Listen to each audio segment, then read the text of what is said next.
Mis primeros recuerdos se mezclan con el aroma a jazmín y el incienso que mi abuela encendía religiosamente. Tenía apenas 2 años cuando mi padre, Ricardo, falleció. Mi madre, Elena, era una mujer joven de apenas 30 y pocos años, y de repente se encontró sola en Guadalajara, Jalisco, con 2 hijos pequeños a su cargo, yo, Mateo, y mi hermana menor, Isabella. Aunque la tragedia nos golpeó pronto, nunca conocimos la escasez económica. Mis abuelos, los padres de mi madre, que vivían en una zona residencial muy exclusiva de Zapopan, se hicieron cargo de todos los gastos. Absolutamente todos. Sin embargo, Elena se negó rotundamente a mudarse con ellos, a pesar de sus súplicas. Quería su espacio, dijo, para no estar bajo el ojo de la moral tradicional. Vivíamos en un departamento espacioso en la colonia americana, un área con ese aire bohemio y antiguo. Ella no tenía necesidad de trabajar, pero tenía la necesidad imperiosa de vivir. Y su forma de vivir era, a menudo, un espectáculo. Su estilo. Dios mío. Sus atuendos tenían la capacidad de hacer que uno se olvidara de su propia existencia. Vestía con una audacia que chocaba con la figura de la viuda discreta, que mis abuelos esperaban. Salía con frecuencia, y esto era un punto de fricción constante con mi tío, el hermano de Elena, un abogado conservador que le reprochaba su ligereza. Por eso mismo prefirió la soledad de su departamento, aunque éramos niños y necesitábamos una supervisión constante. Desde que tengo uso de razón, mi tía Sofía, la hermana menor de mi madre, era una presencia habitual. Sofía vivía en un pueblo cercano, pero su marido y su casa parecían aburrirla. Su llegada era un ritual. Mi madre Elena, siempre rubia con mechones dorados, y Sofía, morena con un cabello negro intenso, se encerraban en la habitación principal. Escuchaba risas, música de bachata o bolero, y el clic-clic de los cajones de maquillaje. Cuando salían, era como si hubieran transformado el aire mismo. Sus vestidos eran atrevidos, cortados para resaltar la figura, a menudo en telas ricas como la seda o el encaje negro. Siempre llevaban un maquillaje impecable, labios carmesí intensos y ojos definidos con un delineador que parecía gritar «mírame». Habían abandonado cualquier rastro de velo o mantilla. Elegían escotes profundos, faldas cortas que se movían con cada paso, y lo más importante, unos tacones altísimos a menudo de charol rojo o cuero negro brillante que hacían un ruido inconfundible al caminar sobre el piso de madera. Yo amaba la forma en que esos zapatos las obligaban a caminar con un vaivén sensual y lento. En casa, eran aún más libres. A veces las encontraba en la cocina usando solo batas de satén lila o camisones de seda que dejaban poco a la imaginación. Verlas despojadas de esas capas de elegancia exterior, pero aún vestidas en telas tan finas, se convirtió para mí en la normalidad. Yo era un niño, pero la imagen se grabó. Había ocasiones en que se encerraban en la sala y escuchaba el audio de películas para adultos, esas que los mayores ven con las cortinas cerradas. Otras veces las veía cambiándose de ropa o saliendo de la ducha, y aunque yo intentaba ser discreto, ellas actuaban con tal naturalidad que mi presencia no parecía molestarles. Solían bailar en la sala con sus copas de vino tinto, moviéndose al ritmo de la música, y esa ausencia total de vergüenza o pudor me marcó profundamente. La tía Sofía nunca se quedaba mucho tiempo en su casa. Siempre se quejaba de su esposo, describiéndolo como un hombre agotado y sin chispa. Ella era el motor de las salidas de mi madre. Además, las noches de Elena estaban llenas de conversaciones telefónicas secretas. Murmullos seductores con voces masculinas, a quienes llamaba mi caballero de Monterrey o mi rey de Cancún. Nunca vi a ninguno de esos hombres cruzar el umbral de nuestro apartamento ni encontrarse con ella en persona. Era solo palabras, susurros calientes y audaces, pero aún así, eran una parte omnipresente de mi adolescencia. El tiempo pasó y cumplí 18 años. Elena siempre fue honesta hasta la médula, tratándonos a Isabella y a mí más como confidentes que como hijos. Una noche, mientras tomábamos agua fresca de Jamaica, Nos confesó que se había enamorado. Se llama Javier, nos dijo con un brillo juvenil en los ojos. Lo impactante era su edad. Javier era un estudiante de primer año de la Universidad de Guadalajara, mucho más joven que ella. Sentí una punzada de celos y molestia, pero sabía que mi opinión no importaba. Él comenzó a visitarnos 2 veces por semana. Esos días tenían su propio protocolo. Mis amores, esta noche es de mamá. Se quedan en sus cuartos. Ni un ruido, ni un paso fuera. ¿Entendido? Nos encerrábamos. El resto era obvio. Se escuchaban las risas, los murmullos, los crujidos de la cama. Yo sentía una mezcla de resentimiento y una extraña posesividad hacia mi madre. El idilio de Javier duró apenas 6 meses. Luego él se cansó. Elena quedó sumida en una tristeza profunda. Como siempre, Sofía acudió al rescate. Un día las escuché hablar en la cocina. Sofía le estaba dando consejos de terapia matrimonial para su aburrido esposo, pero el contexto era muy claro. Sofía, ¿te acuerdas de esas películas que vemos? Yo se las pongo a mi marido. Como un shock. A ver si reacciona. Elena, con voz cansada, ¿y funciona? Dio resultado, Sofía. Sofía, con una risa profunda, a veces sí, mi vida. Pero mira, la verdad es que los hombres solo hablan de eso. Es el tema principal. Es hora de dejar de buscar afuera. Las conversaciones sobre hombres y lo que sucedía a puertas cerradas se volvieron más frecuentes y desinhibidas. Cuanto más tiempo pasaba, más me atraía ese mundo, un universo de susurros prohibidos y vestidos atrevidos, y más me sentía parte de él, aunque solo fuera como observador. Empecé a mirar a mi madre Elena, y a mi tía, Sofía, de una manera diferente. Ya no eran solo familia, sino figuras de fascinación. A veces me sorprendía observándolas más de lo necesario, por ejemplo, cuando salían de la ducha envueltas en sus batas de seda color champaña, apenas cubriéndolas, o cuando bailaban en el salón después de unas copas de tequila añejo. Elena había adquirido un nuevo par de zapatos. Eran unas sandalias de tacón aguja y plataforma que había traído de un viaje relámpago a Ciudad de México para supuestas compras.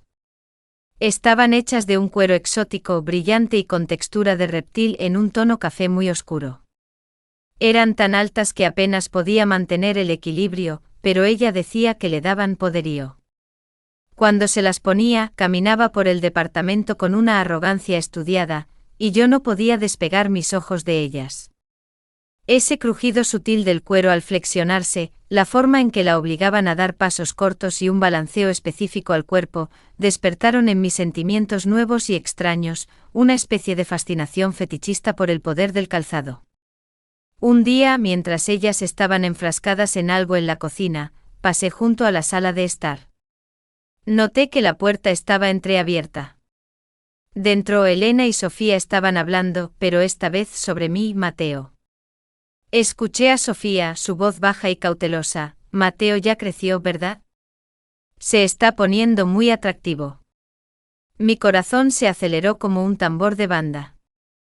Sentí que me ardían las mejillas, aunque estaba oculto en la sombra del pasillo. Elena respondió con un tono lleno de reflexión, ¿verdad? Se está convirtiendo en un hombre. Fuerte y guapo. Sofía soltó una carcajada ronca y profunda, tan típica de ella. ¿Y qué estás sugiriendo con eso de hombre? ¿El plan que ambas tenemos en mente? Elena, no exageres, Sofía. No empecemos con eso. Sofía, con un atrevimiento que me era familiar, ¿y por qué no? Es exactamente lo que estás pensando, lo sé. Alguien que es nuestro es mejor que un extraño, ¿no crees? Tú eres viuda, no tienes mucho que perder en términos de reputación. Y yo, bueno, soy casada, debo ser más cuidadosa. Me quedé helado, sintiendo que el suelo desaparecía bajo mis pies. Lo que escuché era escandaloso y al mismo tiempo extrañamente seductor. ¿Por qué? Porque desde hacía mucho tiempo estaba acostumbrado a esta libertad inmoral que ellas practicaban. Acostumbrado a ver su piel y sus atuendos provocativos. Se me iba a dar la oportunidad de entrar en su mundo prohibido. Mi primer pensamiento fue sí. No había duda. ¿Para qué buscar una chica de la calle? Si todo lo que me intrigaba estaba al alcance de la mano. Pero ¿cómo iba a suceder? ¿Quién daría el primer paso? ¿Cuál de ellas rompería el hielo y trataría de insinuarse? Pasé el resto del día esperando, fingiendo estudiar para mis exámenes en el TEC de Monterrey, Campus Guadalajara, aunque aún vivía en la colonia americana. Ambas se comportaron con normalidad, pero sentía sus miradas intensas sobre mí. Al día siguiente regresé a casa tarde después de una sesión de estudio.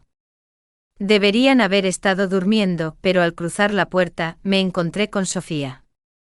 Iba vestida con un conjunto de terciopelo negro muy ajustado, el pantalón era de un material que brillaba bajo la lámpara, y una blusa de seda apenas abrochada con 2 botones. La casa estaba silenciosa. Mi madre no estaba. Sofía, con esa sonrisa enigmática que siempre usaba, dijo: Mateo, necesito hablar contigo. A solas. Sentí un subidón de adrenalina. Fingí inocencia. Buenos días, tía. ¿Qué pasa? ¿Dónde está mamá? Ella salió a resolver algo urgente. Y yo tengo un secreto que no puedes contar a nadie. ¿Yo he contado alguna vez algo, tía? Dije sabiendo perfectamente de qué iba el asunto. Entonces escucha. Eres especial. Yo te quiero solo para mí. ¿A mí? ¿Y quién más me quiere? En el fondo, ya sabía que era un dúo. Sofía suspiró. Tu madre también. Pero no te adelantes. Déjame explicarte la situación. Mi marido está enfermo. Es viejo y aburrido. Hace mucho tiempo. ¿Quieres que le ayude en algo? ¿Llamar a un médico? Mi fingida ingenuidad era extrema. No seas tonto, Mateo. Tienes que escucharme. Yo necesito intimidad. Tu madre la buscó en un estudiante, pero fue un error. Y tú eres nuestro. Sabía que la tenía. Solo faltaba mi consentimiento. Ella se acercó lentamente, sus zapatos de tacón de cuero negro resonaban rítmicamente. Ese golpeteo era como un tambor de guerra.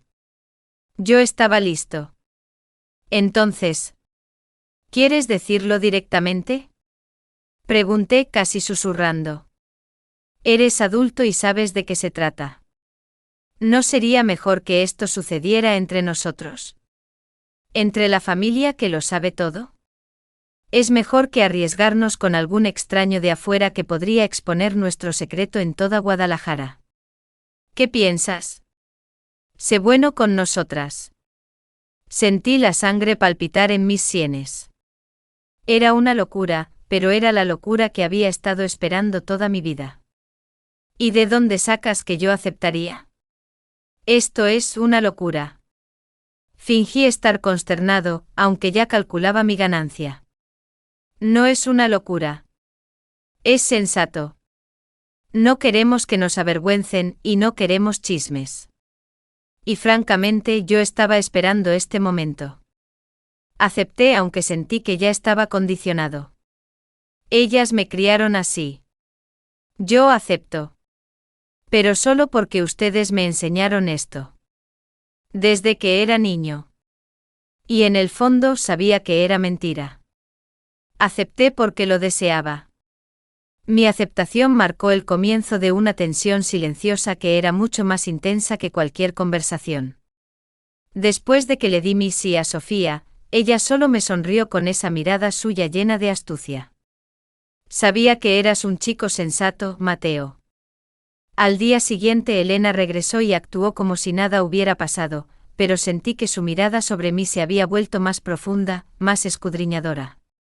Esa noche, después de asegurarnos de que Isabella ya estuviera dormida, y mientras yo fingía estudiar mis complicados cálculos del TEC de Monterrey, Elena entró a mi habitación.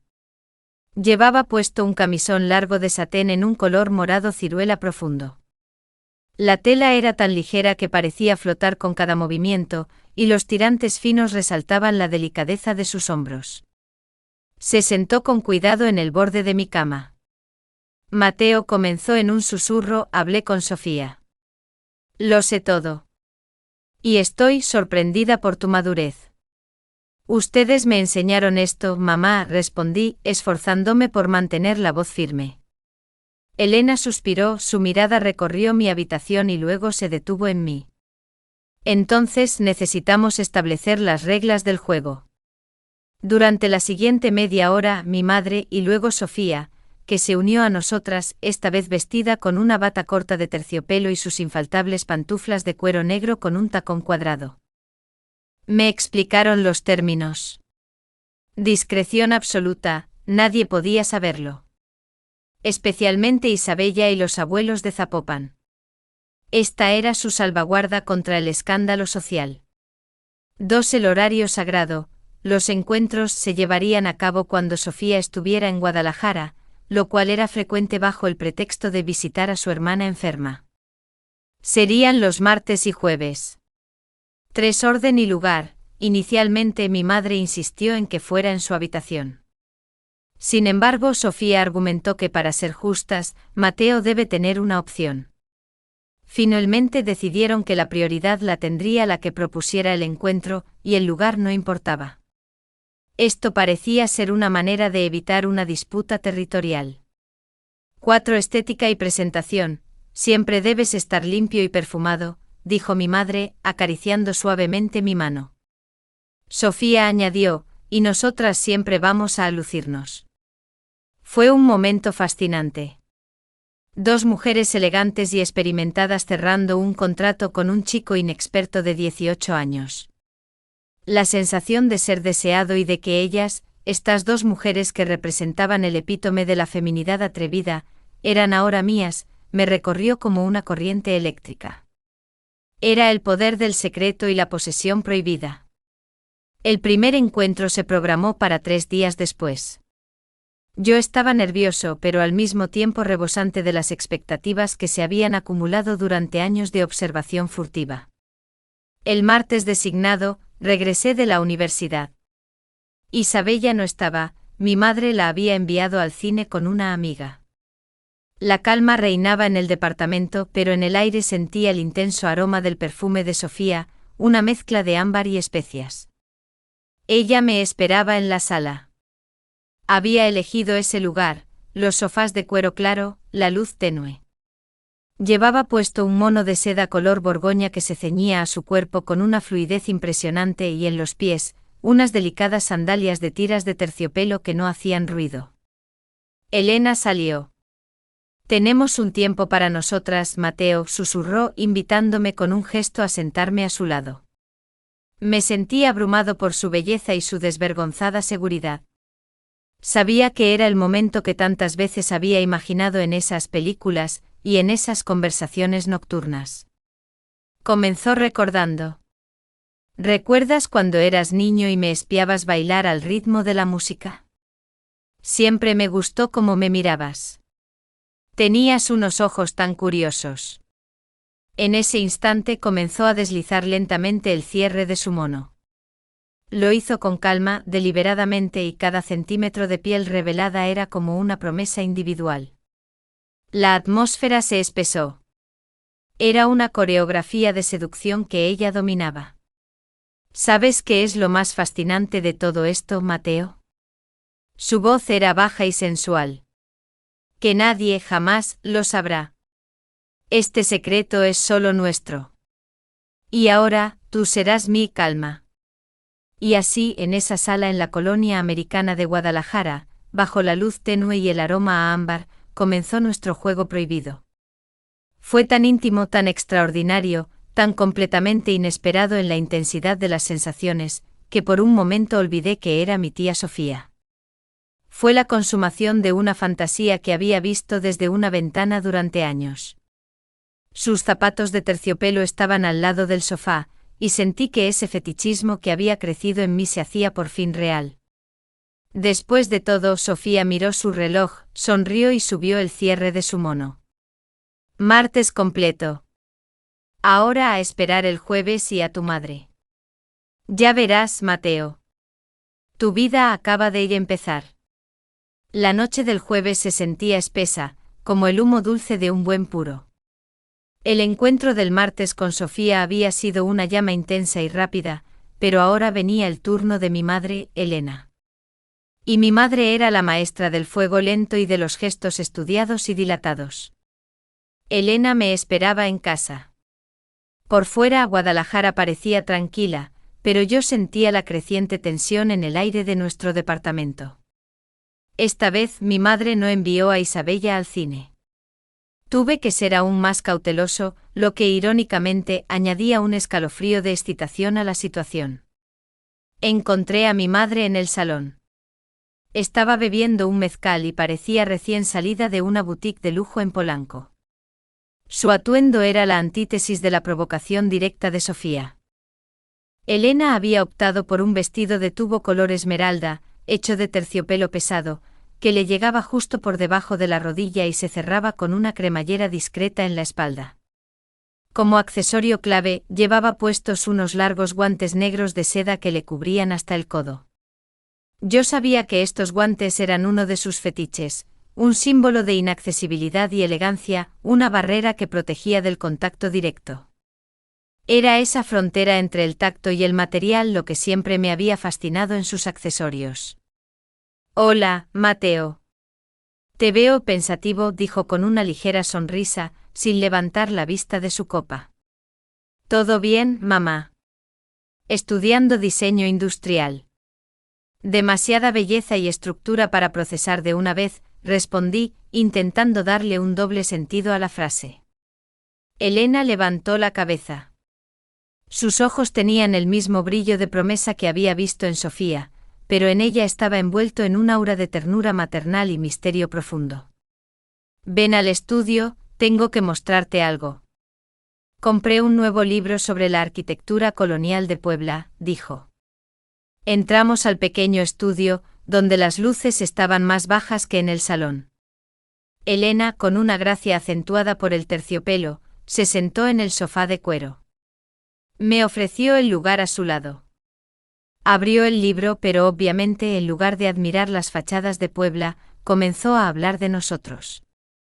Sofía me dijo que el martes fue bien, susurró. Me alegro. Me alegro de que seas razonable. Mira, este libro son solo recuerdos de una época. Yo, Mateo. Yo necesito el ahora. Un cariño real. Y tú me lo darás. Eres mío. Elena llevaba puesto un perfume con notas de ciruela madura y vainilla oscura. Este aroma era para mí el sinónimo de su madurez y su feminidad compleja. Comprendí entonces que la clave de Elena residía en el fetiche de la elegancia y la inaccesibilidad. Su atuendo, el vestido de terciopelo y esos guantes largos de seda, eran los muros que yo debía derribar. Lentamente Elena cerró el libro. Levantó una mano enguantada y rozó suavemente mi mejilla. El material era suave y frío, y sentí que esa distancia táctil era el centro de su juego. Era una seducción a través del accesorio. Sabes, Mateo, su voz apenas era audible, siempre me gustó cómo me mirabas. Desde niño, cuando me veías vestirme. Cuando me ponía esos tacones. Siempre supe que no era solo curiosidad infantil.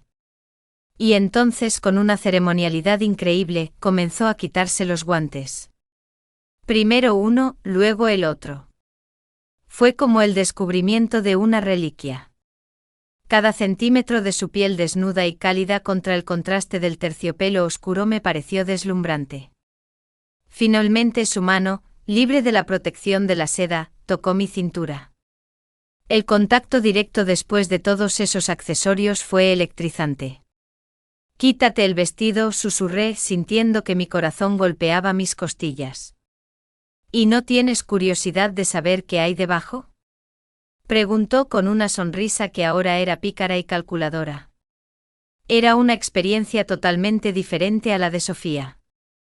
Aquí había pausa, anticipación, una construcción de tensión con la ayuda de la tela y la vestimenta. Por un momento volví a ser ese niño que la espiaba desde el umbral. Pero ahora yo era parte de la escena. De repente escuchamos un ruido en el pasillo. Isabella. Elena se levantó de golpe, el terciopelo susurrando. En un instante volvió a ser la madre, serena, con los guantes de seda peligrosamente cerca en el sofá. Isabella entró al estudio bostezando. Mamá, no puedo dormir. ¿Qué hacen? ¿Hablas de edificios viejos con Mateo? Elena, sí, cariño. De arquitectura. Muy aburrido, de hecho. Vuelve a la cama, mañana hay escuela. Isabella se fue a regañadientes. Esperamos a que la puerta de su habitación se cerrara. Elena me miró, su rostro ahora una máscara de fría determinación. ¿Ves, Mateo? Por eso necesitamos discreción. Fue una prueba. Lo manejamos bien. Ahora debemos esperar hasta la próxima semana. Hay que ser pacientes. Ella abandonó el estudio, dejándome solo, lleno de deseo incompleto.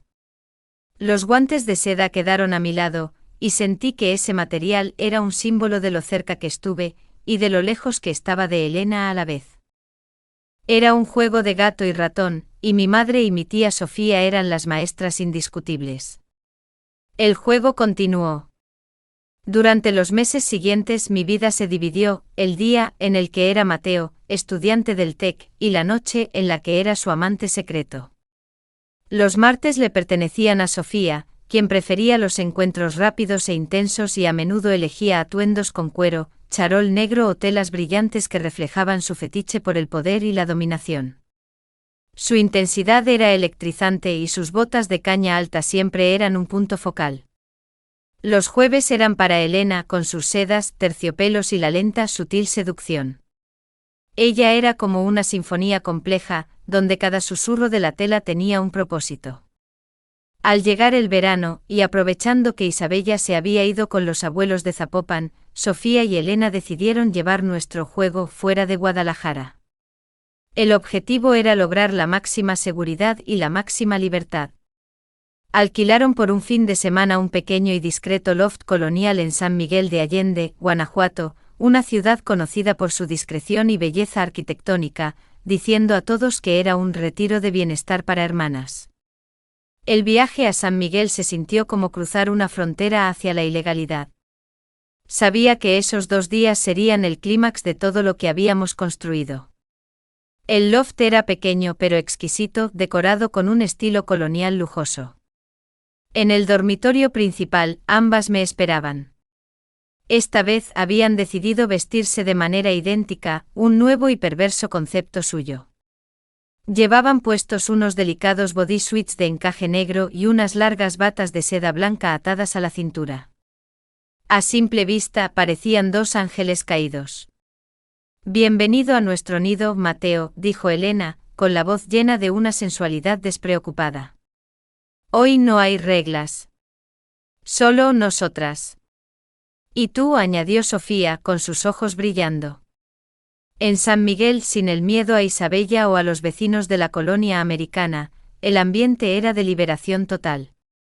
Ya no eran solo los martes y jueves. Era un maratón de intimidad sin fin. Me sentía consentido y adorado por ambas. Ellas obtenían satisfacción de ser el centro de mi atención, y yo me realizaba en mi peligroso rol. Me sentía en control de ellas.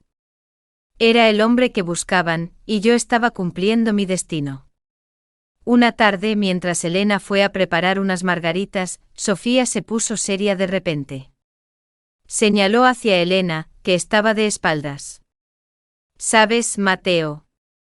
Elena. Ella no solo sufrió por el estudiante Javier. Ella estuvo destrozada. Pero no fue solo por desamor. ¿De qué hablas, Sofía? Pregunté sintiendo un escalofrío. Sofía, bajando la voz, ella tiene un secreto. Yo lo sé. No se lo cuenta a nadie. Lo arrastra desde hace años. Y es algo que la consume. A pesar de todas esas sonrisas y ropa elegante. En ese momento Elena regresó con las copas. Por un instante la curiosidad me dominó. ¿Qué secreto podría guardar esta mujer aparentemente tan segura de sí misma? Comenzó otro juego sensual. Elena llevaba solo el conjunto de encaje y los guantes de seda, esta vez en color oro pálido. Era el punto culminante de su fetichismo. Se recostó en la cama, y tuve la impresión de que todo su cuerpo estaba esperando mis manos. Y entonces sucedió algo que destrozó la ilusión y dejó una profunda grieta en mi conciencia. Cuando Elena extendió la mano para tomar su copa, su muñeca, adornada por el guante de seda dorado, tembló ligeramente. De su muñeca, donde siempre llevaba su gruesa pulsera de oro que formaba parte de su imagen de socialité, se deslizó un reloj. No era un elegante reloj de mujer. Era un pesado cronógrafo suizo de hombre. Estaba visiblemente rayado. Exactamente igual al que usaba mi padre antes de morir. El reloj cayó con un golpe sordo sobre la alfombra, y Elena palideció al instante. Escondió rápidamente su mano enguantada debajo de sí, pero era demasiado tarde. Había visto algo en su muñeca que captó mi atención. Una cicatriz delicada pero inconfundible, que nunca antes había notado bajo las joyas. «Mamá, ¿de dónde sacaste ese reloj?», pregunté sintiendo que mi voz se quebraba. Elena se levantó inmediatamente. Su bata de seda y sus guantes dorados parecían ahora un disfraz. «Es un reloj viejo. Lo compré barato. Siempre me han gustado los modelos de hombre».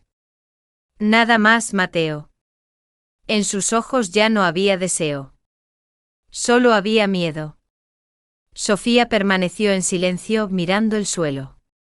El reloj yacía sobre la alfombra. Sentí que su pesada caja pesaba 1 tonelada. Comprendí que este fetiche de los accesorios y los atuendos escondía un secreto mucho más oscuro y siniestro de lo que había imaginado. Recogí el reloj. En la parte posterior, donde debería haber estado el número de serie, vi un símbolo minúsculo, apenas visible, una corona y una fecha, el día anterior a la muerte de mi padre. «Este no es un reloj cualquiera», dije, y ya no era una pregunta. Elena, con lágrimas en los ojos, susurró: «Volvamos a casa, Mateo. Ahora». Inmediatamente. El juego ha terminado. ¿Qué escondía ese reloj y esa cicatriz? ¿Tenía algo que ver con la muerte de mi padre? ¿Era todo este juego de seducción solo una cortina de humo? ¿Estaban Elena y Sofía ocultándome algo mucho peor que un romance con su propio hijo / sobrino?